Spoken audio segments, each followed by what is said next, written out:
皆さん、こんにちは。俺はスタニがよろしくください。So I mainly will talk about the situation in Hong Kong on the shark fin, not other issues. Hong Kong is always on the news these days. So on shark fin and also on the status of the consumer of the general public. So to a lot of people, Hong Kong is a good place for tourists and seeing the night view in Hong Kong. Or today, Hong Kong. Or talking about this revolution or the riots in Hong Kong. But to me, Hong Kong is about the shark fin capital. These pictures was taken in Hong Kong, but it's not every day like this. So in Hong Kong, the reason why I say it's a capital of the shark fin, this is the trade. From the past 15 years, I found the official government statistics. Whenever they have export shark fins to Hong Kong, I joined the line.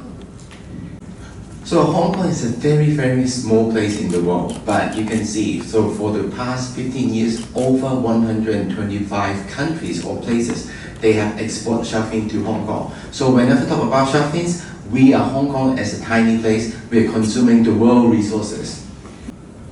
So what else do we know is I look at the Hong Kong trade data. I look at compared to mainland China, Taiwan, Singapore, and Japan. And you can see up to 2016, Hong Kong is still the highest import of the total shark fin import. So what else do we know is there was a DNA study in the Hong Kong shark fin trade market. This is done in 2006. As you can see, I highlight in the red, is exactly what Rima was talking about, the status that you can find the sharks, like their fin are being traded in Hong Kong, and most of them at that time, they were endangered, vulnerable. So we recently updated in 2017, we actually found the Hong Kong market using the DNA on the shark fin. We still find some of these species, but we also find other species that they are also critically endangered or vulnerable. And we in Hong Kong always talk about shark fin, but actually some of the fin using DNA we found, not only the sharks, but also they are the ray species, so they are also in the Hong Kong market. So we are actually trading, like Rima was talking about, we are not only trading shark fin, but also the ray fin from some of the species. And also I play with the trade data. I love figures. So I actually took the data from 1960 to 2018. So the whole graph is actually the total import of the shark fins into Hong Kong. You don't have to remember everything, but as you can see, it's about 1980s, like the shark fin imports into Hong Kong start increasing. That's the trend you have to see. And that's the other trend is starting from 2012, there was a decrease on the import. So just for your reference, so if you remember the graph before, Japan was importing relatively low of the shark fins compared to Hong Kong, Taiwan, and China. But this is actually the shark fin export from Japan to Hong Kong. So only the Hong Kong data, like in one place, so just for your information, it's like there were quite a quantity of the shark fins exporting from here to Hong Kong. So we heard about the science from Rima. We know about the situation in the Hong Kong shark fin market, and also we have the trade data. So something that we don't know? I'm sure you know better. In Japan, you have the reason to eat shark fin or places to eat shark fin. But in Hong Kong, when I ask people, when do you eat shark fin or when and where, they always tell me, in the wedding banquet. So if you remember this graph, it's the increase of the import of the shark fin into Hong Kong. That was, remember, it was from 1980s to something like here. And so I actually look at the number of people getting married in Hong Kong. So this is in the red line. As you can see, in the same area from 1980s to 2000, number of people in Hong Kong getting married actually decreasing. But in total number of import of the shark fin into Hong Kong is increasing. I don't understand. Does that mean we start eating shark fin when they are divorced? So we work with the Hong Kong University Social Science Department. So not only using the endangered conservation side, but using social science to actually understand the situation. So we do a public survey in 2009. So with the objective actually is to actually understand the consumption habits, why you're eating shark fin, and when and where. It's very simple, just asking why, when, and where, and also other like background information. So we do it like, because that was the first survey on something that could be consumed related to shark. So we separate into two things. One is called qualitative, which is a focus group study. The other one, which is the quantitative, which is going to thousands general public. So in the focus group, we just talk to the elderly people because they were the one to control the menu in the wedding banquet. And then this is the menu decision maker for family events for like Chinese New Year. So which means mainly in Hong Kong's like context is the housewife. So we have the focus group with the housewife. And secretaries, because they were the one to control. You ask a boss, where are you eating? They don't know. So it's always the assistant or the secretary knows. And also we talk to wedding planner, hotel and restaurant manager for the focus group. So after the focus group, the result will be generate a questionnaire to actually talk to the asking 1,000 people in Hong Kong. So I'm sharing some of the information here. So the first one would be, we ask people, have you ever consumed like these shark products in your life? As you can see, shark fins mainly, at least in their life, at least once is 90%. And in past 12 months at that year, 2009, 73% of the people actually say yes, they have consumed like in that 12 months. Compared to other, it's always shark fin. That's the reason why when people work on the NGOs or campaign to justify mainly talking about shark fin rather than like other like product of the sharks in Hong Kong. So, of course, we talk about wedding. So, wedding, not surprised, mainly 95%, I don't know what the internet, but 95% of the people respond actually have shark fins in wedding. But actually we found birthday, family reunion, Chinese New Year, corporate dinner, festival, and also other friends gathering. There was some percentage of people also eating shark fins. So that helps NGO as a reference that they shouldn't be only targeting wedding, but also other events. So for example, today is actually Mid-Autumn Festival in Hong Kong. So some people might be eating, so they can do also campaign to talk about not eating shark fin or eat less. So that was done in 2009, and in 2012 and 2013, actually the Hong Kong and China, mainland China government, they have announced they do not consume any shark fin in any official banquet that paid by the government. And Hong Kong government actually say it's purely because of sustainability issue, and not only sharks, but they also mentioned bluefin tuna and also some other form of fish and some other endangered species that they wouldn't consume. It actually helps a lot because it's an awareness. They show the gesture to other people as a formal policy. So the government actually talking about sharks seriously since 2012 in Hong Kong.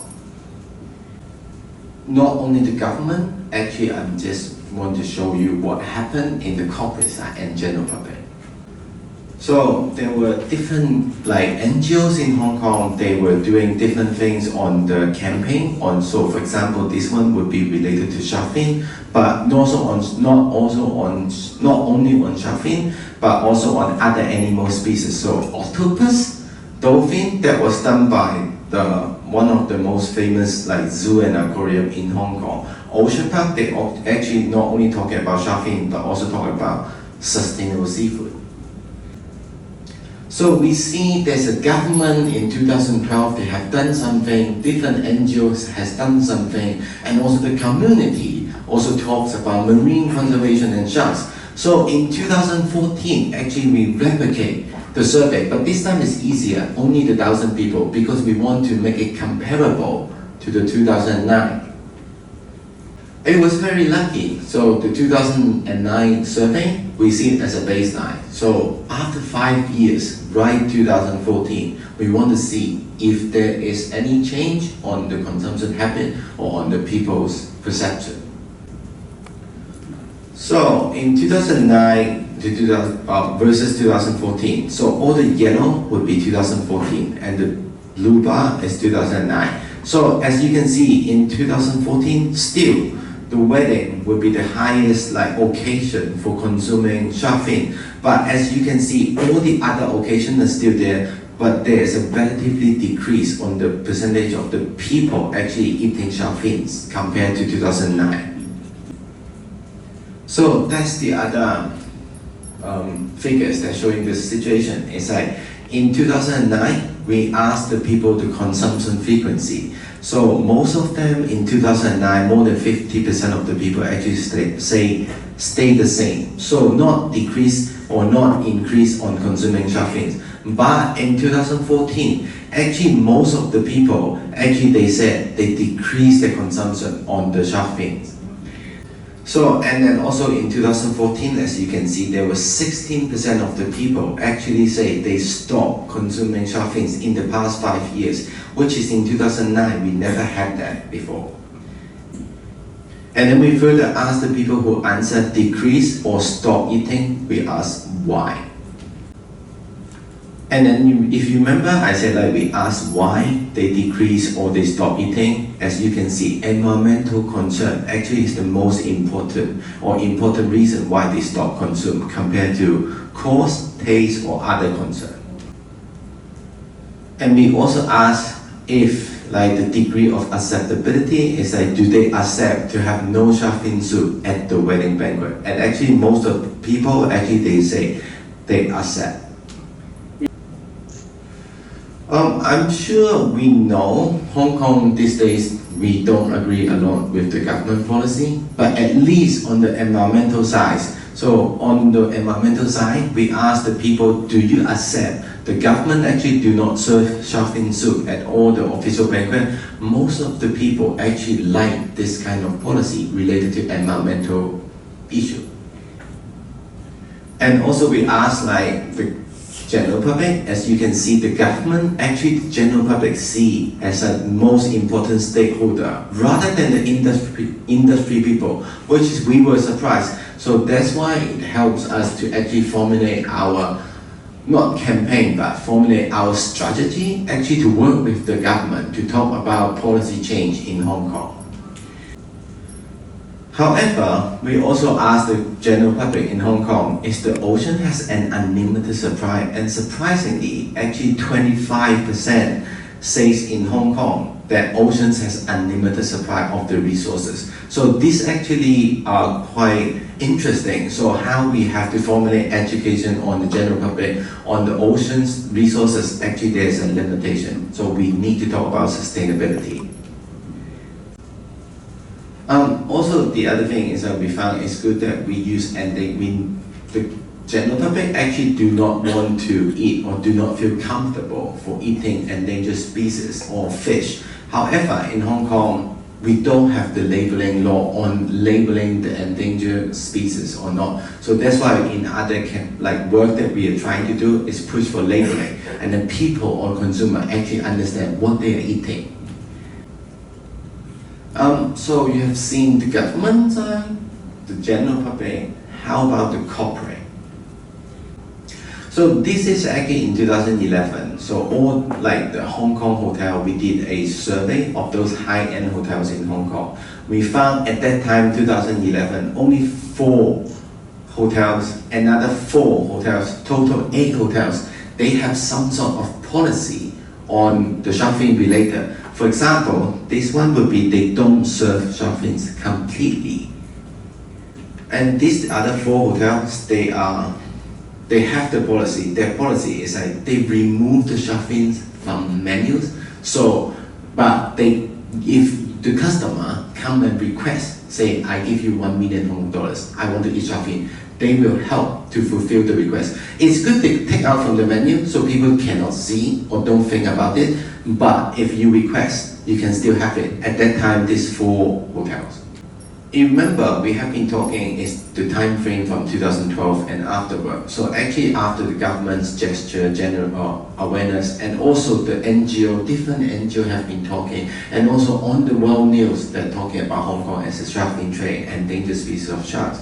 And then what happened in 2013, only 2 years, many hotels actually followed the suit. They removed the shark fins completely. And many other hotels, they start setting up basic policy related to shark fin issues in Hong Kong.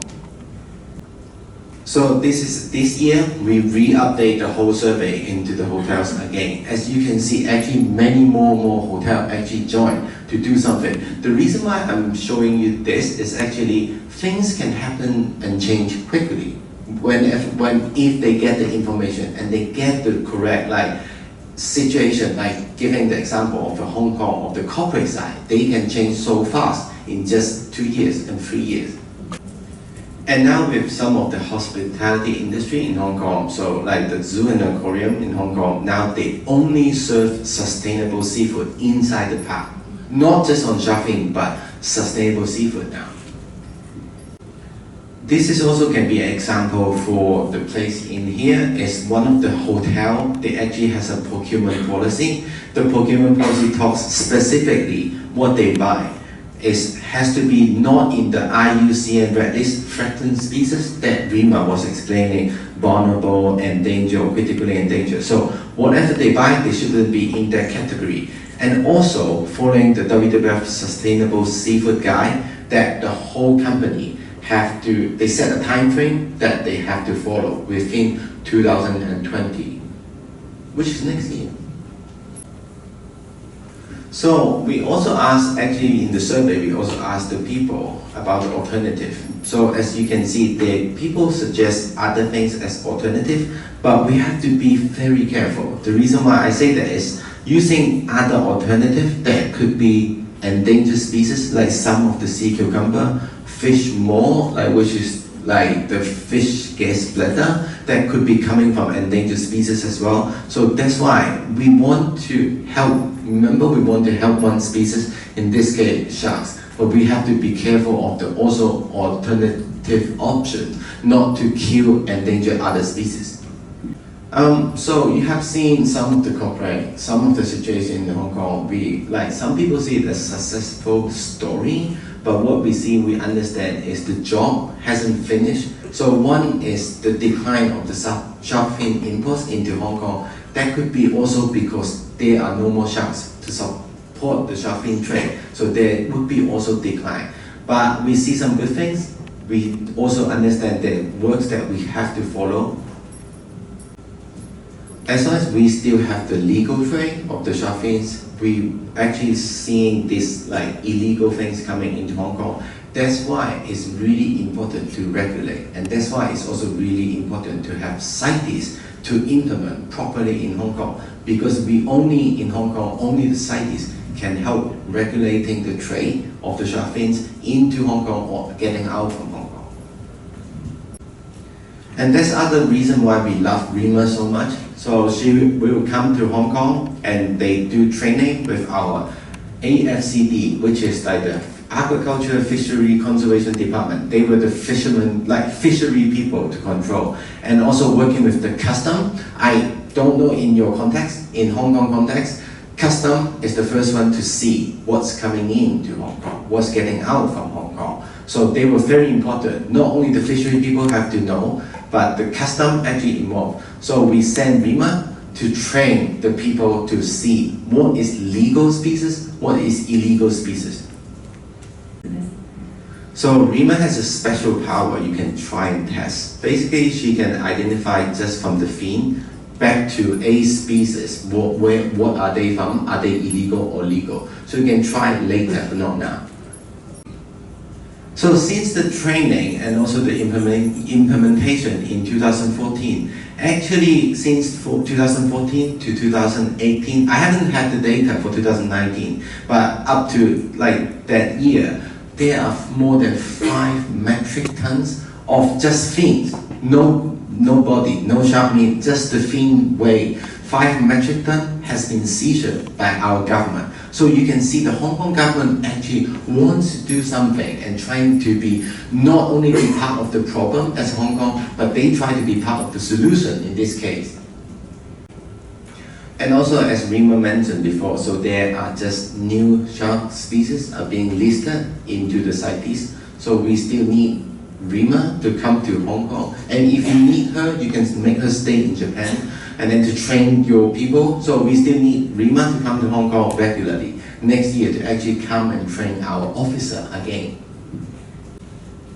So this is actually also the reason why we need to make sure CITES is working and also being implemented properly. So this is the wildlife related trade or wildlife crime related into the Hong Kong. Not only talking about shark fin now, but also ivory and also rhino horn, ivory, other like dry marine seafood or abalone. So this is the volume, as you can see, so much actually being traded through Hong Kong as a wildlife, like being caught in Hong Kong as a trade hub. And not only the volume is high in the recent years, so not only the volume is high, majorly is also the money value. So it's actually more than millions and millions of US wildlife related crime are being like used Hong Kong as a trade hub that we have found. So this is only the seizure case that we found, but how about the things like illegally going through Hong Kong? So as you can see the high value, there are people with always smuggling all different kind of like wildlife product. That's the reason why we have to make sure the CITES is working and being implemented properly in Hong Kong. That's the other side. We'll talk about the government, talk about what we're doing, but also the general public. So I remember I saw this picture in Hong Kong. So that was actually very funny to me.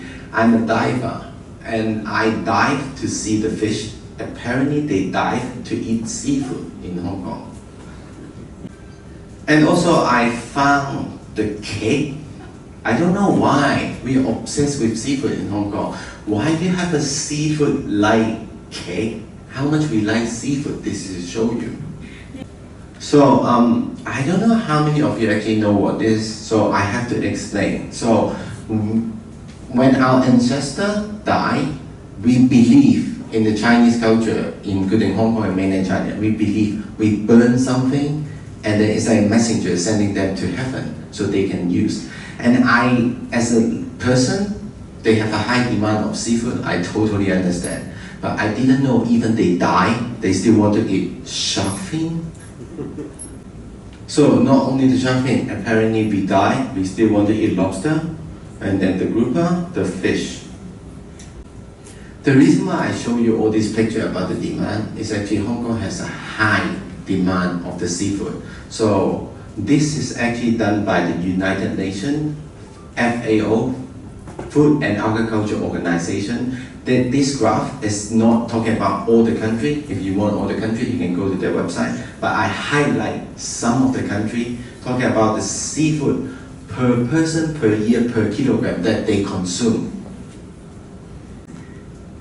So this is the Hong Kong consumption. Every year, per person eating 6 kilograms of seafood per year. And this is the average. So the average is about 20, and Hong Kong is 3 times more of the global average people consuming of seafood. So in the whole Asia, the first one is Maldives, which is, I understand, because in the Maldives, it's difficult to find chicken, beef or pork than fish, because it's all islands, so they really depend on fish. And the second in the whole Asia is Hong Kong. So we have to care actually our consumption habits, because as a Hong Kong person or as a Chinese, we are always very hungry. It's not only shark fin, we trade more than 50% or around 50% of the world. This live seafood trade of the grouper, we also trading around 50% of the global import of the fish, that live fish. And also sea cucumber, we also handling around 50% of the global trade. As example, so the reason why I show sea cucumber, also the grouper, is we have to care about regulation and sustainability. Because we can't just say, today we talk about sharks, we want to ban in Hong Kong. But actually monitor would be better. Otherwise, we have to ban almost everything. Sea cucumber we are not allowed to eat, and then live grouper we are not allowed to eat. So that's the reason why we talk about CITES. We hope to manage on the sustainability that we can use a role model for other species. This is an example of the recent being talked about, also listed in CITES, is a sea cucumber. So this is in 1996 to 1999. Only 38 countries were exporting sea cucumber to Hong Kong at that time. As through time, in 2000 to 2006, more than 56 countries actually exporting sea cucumber to Hong Kong. And 2006 to 2010, 64. You can see the number of countries exporting sea cucumber to Hong Kong are increasing. Up to now, 2014, actually there were 78 countries are exporting sea cucumber. The reason why you can see the change is actually when we look at the trade data, the importing volume are stable, but actually the number of countries actually involved. What happened in the fishery, there's a term called boom and bust. So you finish a place that they can export, you explore, you take all the resources from one place, you explore the new places to look for more resources to supply the decrease of that country. So that's actually expanding for sea cucumber. It is just an example to show after sharks, sea cucumber now is the new thing that being taught need marine conservation or protection. But as you can see, if we start having shark fin management and also regulating the shark species, we can do better, and then we can use that role model to actually manage. Otherwise, the sea cucumber will be the next sharks. And one of the last things I would like to talk and just to briefly mention is the overfishing. So it's done also by the United Nations Food and Agriculture Organization. It's all on the internet. You can find and download all this data. I'm sure you somewhat heard about the term overfishing. So the definition is actually you catch the fish faster than they can reproduce. So which means they can't reproduce in this. So fully fish is actually you catch as like similar rate of that they can reproduce. If you have more fishing here, they will move to overfish. Of course, you reduce the fishing effort, they will move to underfish. So the United Nations, actually the most updated report is talking about the global ocean, not only about fish, also including squid, cuttlefish that we eat, the fishery. So 61% plus 29%, which is equal 90% of the global ocean resources are either overfished or fully fished. So scientists like numbers, they like numbers, but let's visualize what happened is the 90%. This is actually in 1960, one of the fishing competition. This is the fish, the size we used to have in that time. And this is the fish tournament, the champion in that year. So it's in the same competition. Only after 20 years, the champion, the fish that they got is this size and smaller, and that's 1980s. In 2007. So what you're seeing is actually the same competition in the same area and then the same champion. Well, not the same person as a champion, but the champion photo of that year. It was documented in the official academic peer-reviewed journal of the situation. And this is happening, this is actually the change over time of the same area. You can see this, like the size, the picture you just see, and it's happening in that area. But not only in that area. Try to use Google. That happens in Africa, Latin America, it happens in the world. First thing I want to show here is the 90%. Because it's difficult for me, I talk to the children or the kids, what is a big fish to you? They always say this is a big fish. But look, what we can have, the user to have this size of the fish, that is called big fish. But we forget, and we don't get to see the picture. That's why the first thing I would like you to actually remember, this is the size, the fish size that we used to have, or we can have in the past. And second thing I would like to remember is just echoing what Rima said. So if you remember in the 1960s or 1950s before, we used to have something like grouper, the big size grouper, and sharks are here.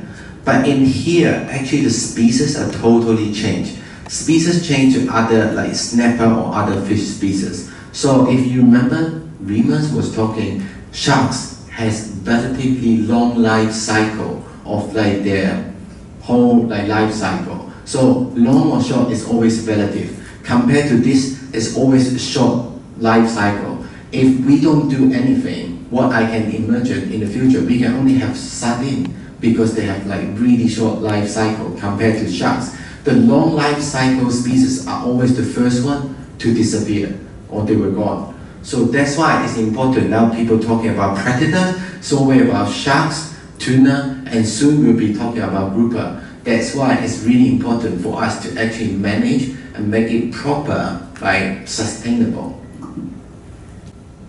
So the reason why I put a coin, this is actually in 12 hours I was working and studying the fish in the fisherman's trawling boat. So 12 hours, this is the coin size, like this.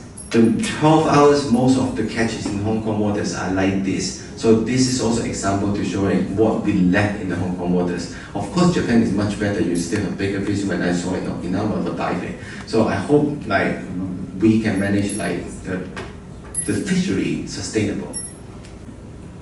And the last thing I want to say is actually repeating what Rima was saying. Extinction is not an option, and we can always do better.